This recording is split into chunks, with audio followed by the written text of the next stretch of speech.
Hello friends, मैं आपका CBSE की इस पाठशाला में स्वागत करता हूं। हम पढ़ रहे हैं क्लास 7th का मैथ इंटीजर्स। पिछले वीडियो में हमने प्रॉपर्टीज़ ऑफ इंटीजर्स पढ़ी थी फॉर मल्टीप्लिकेशन की। अगर आपने वो वीडियो नहीं देखी है तो आप जाके ज़रूर उस वीडियो को देखें, क्योंकि हम उन्हीं प्रॉपर्टीज़ को या आज यहाँ पे हम यूज़ करने वाले हैं। और आज हम पढ़ने वाले हैं मेक मल्टीप्लिकेशन ईजियर।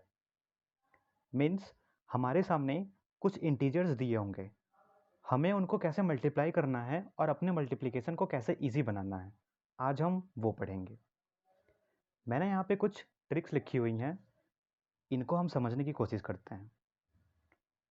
जब भी हमारे क्वेश्चन में 5 मिले तो सबसे पहले हम क्या करेंगे कि 5 का हम इवन नंबर से मल्टीप्लाई करेंगे।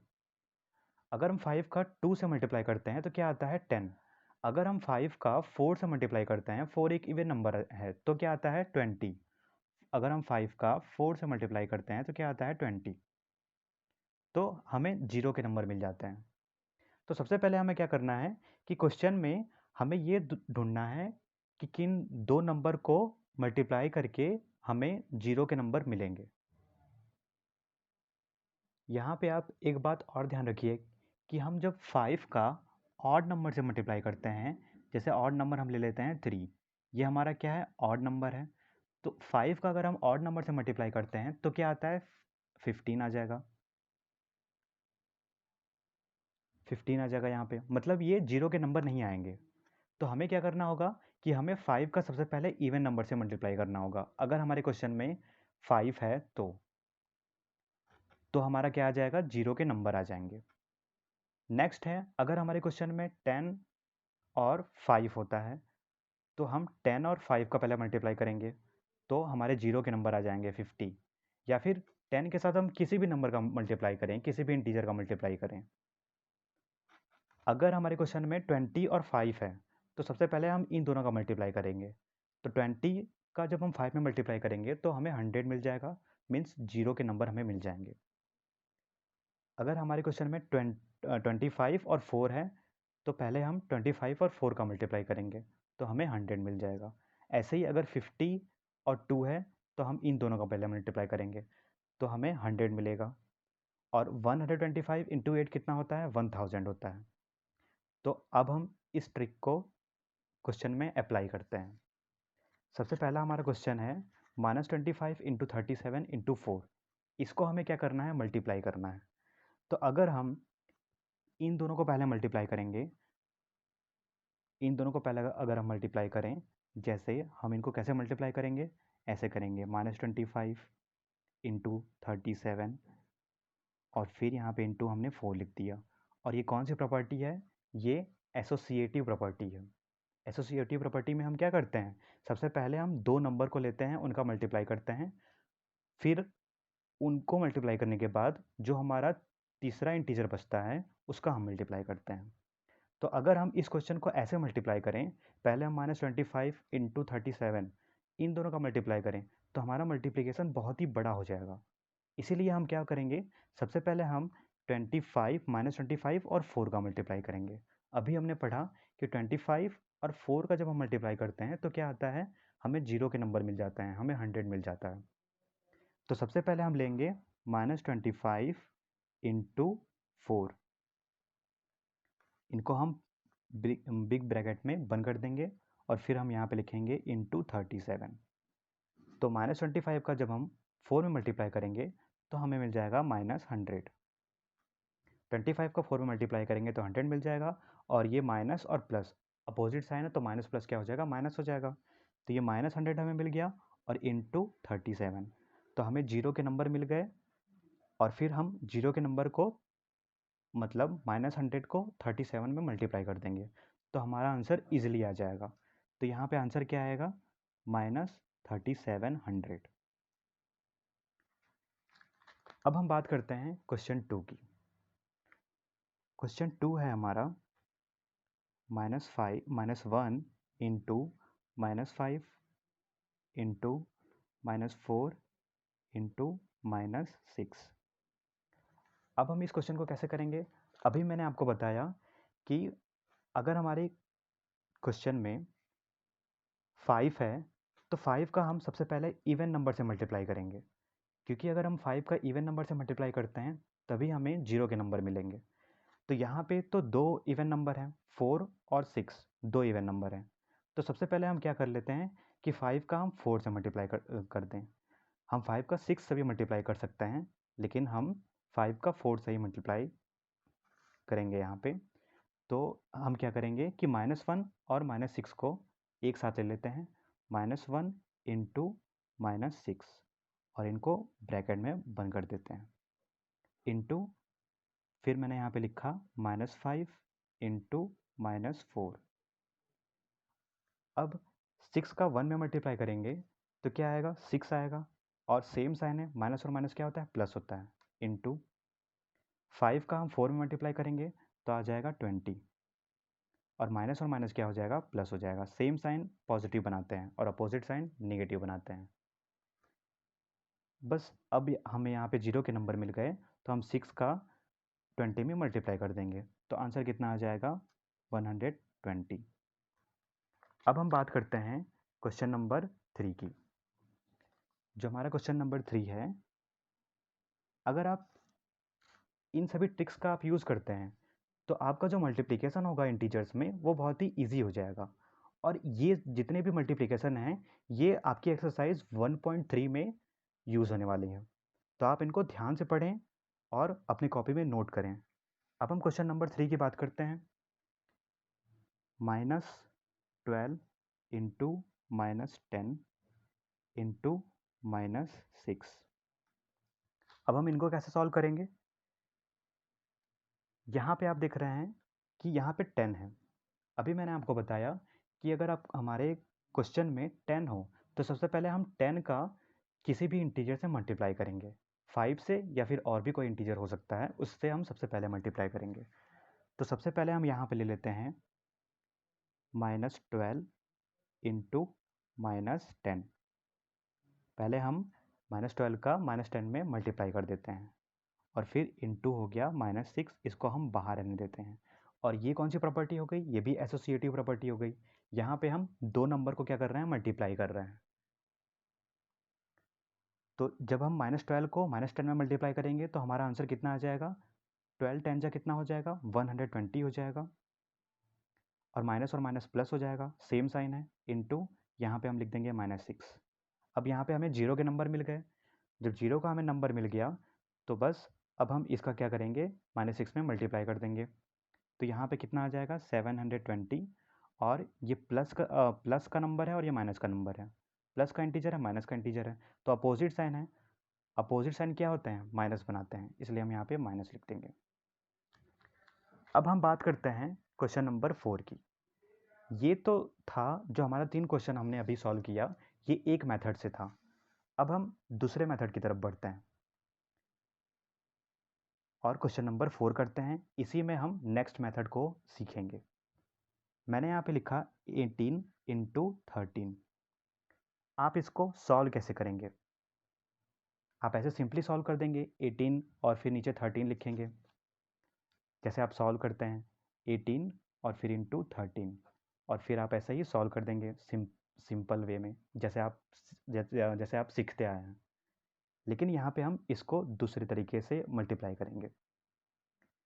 हम यहाँ पे 13 को क्या लिख सकते हैं, हमने यहाँ पे लिखा 18, और 13 को हम लिख सकते हैं 10 + 3। हम 13 को 10 + 3 लिख सकते हैं, और फिर हम क्या करेंगे कि इस 18 का इस 10 में मल्टीप्लाई कर देंगे, और फिर ये जो 18 है हमारा बाहर, इसका हम 3 में मल्टीप्लाई कर देंगे। तो आप ये बताइए कि इसमें कौन सी प्रॉपर्टी का यूज़ हो रहा है। मैंने आपको पढ़ाया है पिछली वीडियो में ना, आपने देखा होगा। तो यहाँ पे कौन सी प्रॉपर्टी का यूज़ हो रहा है, डिस्ट्रीब्यूटिव प्रॉपर्टी का यूज़ हो रहा है। हम क्या कर रहे हैं कि 18 का जो ब्रैकेट वाले नंबर हैं अंदर, उनमें हम मल्टीप्लाई कर रहे हैं। तो 18 का जब हम 10 में मल्टीप्लाई कर देंगे तो यहाँ पे क्या आ जाएगा, 18 इंटू 10 प्लस 18 इंटू 3, ये ऐसे हो जाएगा। अब हम इनको सॉल्व करेंगे तो ये 180 हो जाएगा, और प्लस 18 3 जा कितना होता है, 54 होता है, और इनको हम जब प्लस करेंगे तो यहाँ पे आ जाएगा 4 और 18 और 5 कितना होता है 23 होता है। तो हम इस तरीके से भी सॉल्व कर सकते हैं। और यहाँ पे हम थोड़ा देख लेते हैं कि डिस्ट्रीब्यूटिव प्रॉपर्टी होती क्या है। डिस्ट्रीब्यूटिव प्रॉपर्टी मैंने आपको दो तरीके से बताया था, एक तो एडिशन के तरीके से बताया था और एक सब्ट्रैक्शन के तरीके से बताया था। तो एडिशन की प्रॉपर्टी हमारी क्या थी, ए इंटू बी प्लस सी। हम ए का मल्टीप्लाई करते हैं बी से, ए इंटू बी। फिर हम क्या करते हैं, ए का मल्टीप्लाई करते हैं सी से, प्लस ए इंटू सी। ये हमारी डिस्ट्रीब्यूटिव प्रॉपर्टी थी फॉर एडिशन के लिए। अब हम इसी क्वेश्चन को डिस्ट्रीब्यूटिव प्रॉपर्टी से ही सॉल्व करेंगे, लेकिन सब्ट्रैक्शन का यूज़ करके करेंगे। वो कैसे करेंगे वो हम यहाँ पे देखते हैं। ये हमारा था डिस्ट्रीब्यूटिव प्रॉपर्टी फॉर एडिशन। अब हम सॉल्व करेंगे डिस्ट्रीब्यूटिव प्रॉपर्टी फॉर सब्ट्रैक्शन के लिए। हम इसी क्वेश्चन को सब्ट्रैक्शन के तरीके से सॉल्व करेंगे। तो हम इनको कैसे सॉल्व करेंगे देखते हैं। क्या यहाँ पे 18 को हम ऐसे लिख सकते हैं 20 माइनस 2? क्या हम 18 को 20 माइनस 2 लिख सकते हैं? बिल्कुल लिख सकते हैं, क्योंकि 20 माइनस 2 ही तो 18 होता है। तो इसको हम ऐसे लिख सकते हैं और फिर हम यहाँ पे लिख दें इंटू 30। और ये प्रॉपर्टी हमारी कौन सी हो गई, ये प्रॉपर्टी हो गई हमारी सब्ट्रैक्शन की, डिस्ट्रीब्यूटिव प्रॉपर्टी फॉर सब्ट्रैक्शन के लिए। और वो मतलब उसमें हमने क्या सीखा था, a इंटू बी माइनस सी। तो हम क्या करते हैं, a का हम b में मल्टीप्लाई करते हैं, a इंटू बी, और फिर माइनस, क्योंकि यहाँ पे माइनस है, फिर हम a का c से मल्टीप्लाई करते हैं, a इंटू सी। अब हम क्या करेंगे, इनको सॉल्व करेंगे। तो यहाँ पे हम सबसे पहले 20 का इस मतलब ये जो 13 है इसका हम 20 में मल्टीप्लाई कर देंगे। तो हो जाएगा 20 इंटू 13। इस 13 को हम चाहे यहाँ पे लिखें या फिर इस तरफ लिखें, बात एक ही है। यहाँ पे माइनस का सिंबल है तो हमने यहाँ पे लगाया माइनस। अब हम क्या करेंगे, 13 का 2 में मल्टीप्लाई करेंगे, तो हो जाएगा यहाँ पे 2 इंटू 13। अब हम इसको सॉल्व करेंगे तो यहाँ पे हमारा आ जाएगा 260 माइनस 13 का 2 में मल्टीप्लाई करेंगे तो आ जाएगा 26। और जब हम इनको सॉल्व करेंगे तो आंसर हमारा आएगा 234। आप देख रहे हैं कि एक क्वेश्चन को हमने एडिशन के तरीके से भी सॉल्व किया और उसी क्वेश्चन को हमने सब्ट्रैक्शन के तरीके से भी सॉल्व किया है, और दोनों में जो हमारा आंसर है वो सेम आया है। इसका मतलब ये हुआ कि डिस्ट्रीब्यूटिव प्रॉपर्टी का हम यूज़ करके जो हमारे मल्टीप्लिकेशन है उसको हम किसी भी तरीके से मल्टीप्लाई कर सकते हैं, चाहे हम उस क्वेश्चन को एडिशन के फॉर्म में करें या फिर हम उस क्वेश्चन को सब्ट्रैक्शन का फॉर्म में करें, आंसर हमारा सेम आएगा। अब मैं आपको एक चीज़ ये बताता हूँ कि हमने यहाँ पे लिखा 13 को 10 प्लस 3 और यहाँ पे हमने 18 को लिखा 20 माइनस 2। ऐसा हमने क्यों लिखा, क्यों हमने इस 13 को 10 प्लस 3 लिखा और इस 18 को 20 माइनस 2 लिखा, ये हम समझने की कोशिश करते हैं।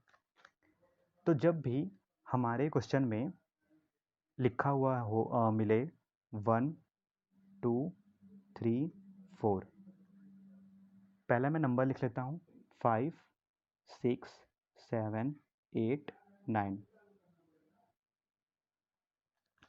जब भी हमारे क्वेश्चन में ये लिखा हुआ मिले, मीन्स जो हमारा यूनिट डिजिट हो वो ये हो, 1 2 3 4 हो और 5 6 7 8 9 हो।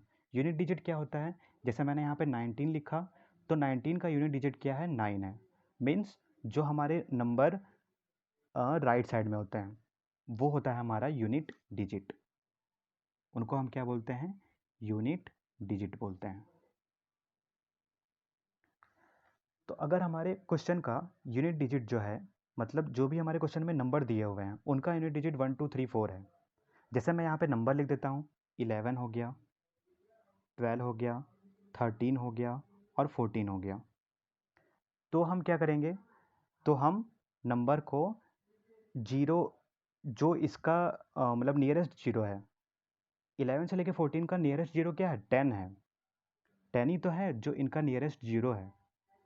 और अगर हम यहाँ पे लिख दें 15, 16, 17, 18 और 19,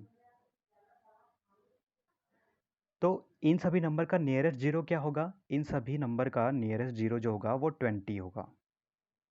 तो हम क्या करेंगे कि जब भी हमारा जो यूनिट डिजिट होगा क्वेश्चन का वो 1 होगा, 2 होगा, 3 होगा, 4 होगा, तो हम उसे प्लस में लिखेंगे। कैसे लिखेंगे? प्लस में लिखेंगे। और वो भी जो हमारा नियरेस्ट जीरो है उनके मतलब उसके साथ प्लस के फॉर्म में लिखेंगे। और अगर हमारा यूनिट डिजिट 5, 6, 7, 8, 9 है, जैसे मैंने यहाँ पे लिखा है ना 15, 16, 17, 18, 19, तो इनका यूनिट डिजिट क्या है? 5, 6, 7, 8, 9 है। तो इनको हम नियरेस्ट जीरो के फॉर्म में लिखेंगे और माइनस में लिखेंगे। इनको हम लिखेंगे प्लस के फॉर्म में और इनको हम लिखेंगे माइनस के फॉर्म में। जैसे यहाँ पे हमने लिखा था 13 को 10 + 3, तो 13 का नियरेस्ट क्या है? 13 का नियरेस्ट जीरो जो है वो 10 है। हमने 13 को कैसे लिखा? 10 + 3 लिखा। तो हमने पॉजिटिव के फॉर्म में लिखा था ना, पॉजिटिव फॉर्म में लिखा था। अगर ऐसे ही हमें 14 को लिखना हो तो हम कैसे लिखेंगे? 10 + 4 लिखेंगे। तभी हमारा जो मल्टीप्लिकेशन होगा वो ईजियर हो पाएगा। हमें नियरेस्ट जीरो के फॉर्म में लिखना है। अगर हमारे क्वेश्चन में ये सभी नंबर दिए हों, ये सभी नंबर दिए हों, मतलब 15, 16, 17, 18, 19, मतलब यूनिट डिजिट क्या हो? 5, 6, 7, 8, 9, तो हम क्या लिखेंगे? उनको माइनस के फॉर्म में लिखेंगे। जैसे हमारे क्वेश्चन में क्या था? 18, तो 18 को हमने कैसे लिखा? हमने लिखा 20 - 2। तो 18 का नियरेस्ट क्या था? 20 था, इसलिए हमने इसको 20 के नियरेस्ट में लिखा। मतलब 18 का जो नियरेस्ट जीरो था 20, तो 18 को हमने इस फॉर्म में लिखा 20 - 2। अगर वही हम 19 की बात करें तो हम 19 को कैसे लिखेंगे? 20 - 1, हम इस फॉर्म में लिखेंगे। आई होप आपको समझ में आ गया होगा। अब हम बात करते हैं नेक्स्ट क्वेश्चन की। क्वेश्चन नंबर हमारा 5 है -36 × 98। इसको हम कैसे सॉल्व करेंगे? यहाँ पे आप देख रहे हैं 98, तो 98 है, यहाँ पे यूनिट डिजिट क्या है? 8 है। इसका नियरेस्ट जीरो क्या है? नियरेस्ट जीरो इसका क्या है? अभी मैंने आपको बताया है, नियरेस्ट जीरो इसका है 100, क्योंकि यहाँ पे यूनिट डिजिट क्या है? 8 है। अगर यूनिट डिजिट 8 हो तो नियरेस्ट जीरो क्या होगा? उसके पास के नंबर होंगे। मतलब अगर 18 है तो 20 हो जाएगा, 98 है तो क्या हो जाएगा? 100 हो जाएगा। और अगर 92 होता तो हम क्या लिखते? नियरेस्ट जीरो 90 लिखते। तो हम यहाँ पे क्या करेंगे? 36 को ऐसे ही रहने देंगे और 98 को हम सॉल्व करेंगे और यहाँ पे हम इसको लिख देंगे 100 - 2। तो अब ये कौन सी प्रॉपर्टी हो गई? बताइए, आपने पिछले वीडियो में पढ़ा होगा। ये हो गई एसोसिएटिव प्रॉपर्टी, नहीं सॉरी, डिस्ट्रीब्यूटिव प्रॉपर्टी। ये डिस्ट्रीब्यूटिव प्रॉपर्टी हो गई ना। 98 को हमने 100 - 2 लिखा। अब हम क्या करेंगे कि इस -36 का 100 में मल्टीप्लाई करेंगे। ये डिस्ट्रीब्यूटिव प्रॉपर्टी है। -36 का हम 100 में मल्टीप्लाई करेंगे और फिर हम इस -36 का 2 में मल्टीप्लाई करेंगे। तो हम यहाँ पे लिखेंगे -36 × 100। -36 का हमने 100 में मल्टीप्लाई कर दिया। फिर हम क्या करेंगे? यहाँ पे माइनस का सिंबल है तो हम माइनस को ऐसे ही रहने देते हैं। अब हम -36 का 2 में मल्टीप्लाई करेंगे तो कितना आ जाएगा? 36 × 2, तो 72 आ जाएगा। और क्योंकि 36 माइनस में है इसलिए हम यहाँ पे माइनस लगा देंगे। अब हम इसको सॉल्व करेंगे तो -36 का 100 में मल्टीप्लाई करेंगे तो आ जाएगा -3600, और ये माइनस और माइनस प्लस हो जाएगा और यहाँ पे हम लिखेंगे 72। अब माइनस और प्लस क्या होता है? माइनस होता है। अपोजिट साइन माइनस बनाते हैं, अपोजिट साइन माइनस बनाते हैं, इसलिए हम क्या करेंगे कि 3600 में से 72 को माइनस कर देंगे। तो यहाँ पे कितना आ जाएगा? यहाँ पे आ जाएगा 3528। और यहाँ पे जो ग्रेटर नंबर है उसका साइन माइनस है, इसलिए हम यहाँ पे माइनस लगा देंगे। तो इस क्वेश्चन को हम इस तरीके से सॉल्व करेंगे। अब हम बात करते हैं क्वेश्चन नंबर 6 की। क्वेश्चन नंबर 6 है हमारा 62 इंटू -8 प्लस -62 इंटू 2। अब हम इनको सॉल्व करते हैं। अब बताइए कि ये कौन सी प्रॉपर्टी है। ये भी डिस्ट्रीब्यूटिव प्रॉपर्टी ही है और ये कौन सा फॉर्म दिया हुआ है। ये जो हमने सॉल्व किया है ये वाला फॉर्म दिया हुआ है, ये वाला फॉर्म दिया हुआ है और हमें इस फॉर्म को इस फॉर्म में कन्वर्ट करना है। तो ये किस फॉर्म में दिया हुआ है, a into B plus a into C, इस फॉर्म में दिया हुआ है। हमें इसको कन्वर्ट करना है a इंटू बी प्लस सी के फॉर्म में। यहाँ पे आप देखिए a और a कॉमन है, तो हमने a को कॉमन ले लिया। a को जब हमने कॉमन ले लिया तो बचा क्या, b और c बचा, b और c बचा और बीच में हमने प्लस लगा दिया। अब यहाँ पे आप देखिए a की जगह पे क्या है, a की जगह पे है 62, b के प्लेस पे क्या है -18 -8। फिर हम यहाँ पे देखें a के प्लेस पे -62 है और c के प्लेस पे 2 है। तो हम क्या करेंगे कि इसको इस फॉर्म में हम लिखेंगे। इसको इस फॉर्म में लिखने के लिए हमें कॉमन लेना होगा। हम क्या करेंगे कि ये जो 62 है यहाँ पे भी लिखा हुआ है, यहाँ पे भी लिखा हुआ है, तो हम 62 को ले लेते हैं कॉमन। यहाँ पे हमने लिखा 62 इंटू बी के प्लेस पे क्या है -8, तो हमने यहाँ पे लिखा -8 प्लस सी के प्लेस पे क्या है 2 है, तो हमने लिखा यहाँ पे 2। अब आप देखिए कि यहाँ पे हमने 62 को कॉमन लिया है, 62 को कॉमन लिया है, लेकिन यहाँ पे माइनस जो है हमारा साइन वो बचा हुआ है, इसीलिए हम यहाँ पे माइनस का साइन लगा देंगे। अब हम इसको सॉल्व करते हैं। यहाँ पे हम लिखेंगे 62 इंटू, इसको हम और आगे सॉल्व करते हैं तो यहाँ पे हो जाएगा -8 और ये प्लस और माइनस अपोजिट साइन मिलके क्या बनाएंगे, माइनस बनाएंगे। हम यहाँ पे लिख देंगे -2। अब हम क्या करेंगे, यहाँ पे हम लिखेंगे 62 इंटू, ये सेम साइन है, माइनस और माइनस क्या हो जाएगा, प्लस हो जाएगा।